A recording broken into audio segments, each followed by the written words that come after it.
अस्सलाम वालेकुम। मैंने आपको बताया था कि वो सरफराज बुगटी बेसिकली वो जो चीफ़ जो बना था उसके पीछे की जो सारी वजूहات थी चारों की चारों मैंने आपको बताई थी। मेरे लास्ट वीडियो में आप जाएंगे तो मैंने आपको बताई थी।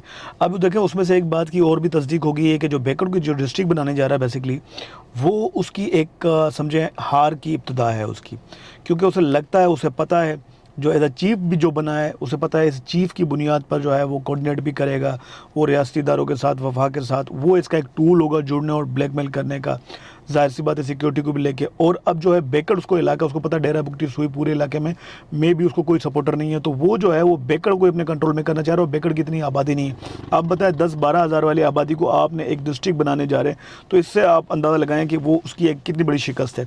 तो वो अपनी शिकस्त को मद्देनज़र रखते हुए अब उसे अपनी ताकत में बदलना चाह रहा है। तो मैंने कहा आपको ये चीज़ बता दूं, और अब ये कोशिश करेगा, क्योंकि 27वीं तरमीम में ये बातें डिस्कस हुई थी कोलू की डिस्ट्रिक्ट के हवाले से, और इसके अलावा जो है वो कोलू में कुछ सीटों के बढ़ाने के हवाले से, ज़ाहिर सी बात है वो डिस्ट्रिक्ट ज़्यादा बनेंगे तो सीटें भी कुछ और आएंगी। तो अब ये कैबिनेट के थ्रू कोशिशें कर रहा है, और मुझे लगता है ये इसमें अब यहाँ पर एक इसके पास एक लूप ज़रूर है, उस लूप को भरने के लिए वो ये कोशिश करेगा कि मज़ीद जो है 6 या 8 या 10 अजला जो है वो और बनाए जाए, और ये अजला भी उन लोगों के इलाके में बनाएगा और उन लोगों को बना के देगा जो उसके करीबी कैबिनेट के दोस्त हैं, जो उसके जो है आप यहाँ से ये समझ लें कि वो इसके जो दस्तारबंदी में जो लोग गए करीबी तरीके जो लोग हैं उनको करके देगा। लेकिन एक रिवायत बड़ी गंदी है और बड़ी बुरी रिवायत है। आज सरफराज बुगटी अपने इलाके को, अपने छोटे से एक इलाके को डिस्ट्रिक्ट बना रहा है। कल को बलूचिस्तान का कोई भी सीएम आए वो अपने इलाके को जो है ना, वो कल को नवाब चंगेज़ आ जाए तो नवाब चंगेज़ भी जो है वो काहन को वो जो है डिस्ट्रिक्ट बना दे। इसी तरह फिर जो है वो डोमकी साहब आ जाए तो वो भी लेडी को डिस्ट्रिक्ट बना दें। इसी तरह हर बंदा जब आए वो अपने छोटे छोटे इलाके को उठा के डिस्ट्रिक्ट बनाना शुरू कर दे।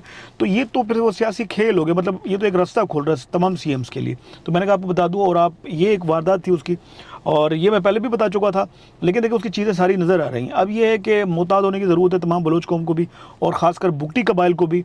अब बुगटी कौम जो है वो ये समझती थी कि हम किसी की ग़ुलामी नहीं करेंगे। उन्होंने अगर अकबर बुगटी की ग़ुलामी नहीं की तो सरफराज आज उन्हें अपना ग़ुलाम बनाने जा रहा है, और सरफराज की कोशिश है कि मैं बुगटी कौम को अपना ग़ुलाम बनाऊँ।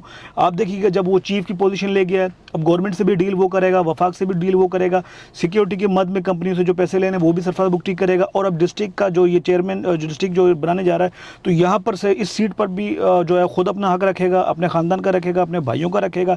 ये बाकी बुगटी कौम को नहीं मिलना। तो ये बुगटी कौम के जो है वो हक में एक और डाका है ये सरफराज बुगटी का। अस्सलाम वालेकुम रहमतुल्लाह।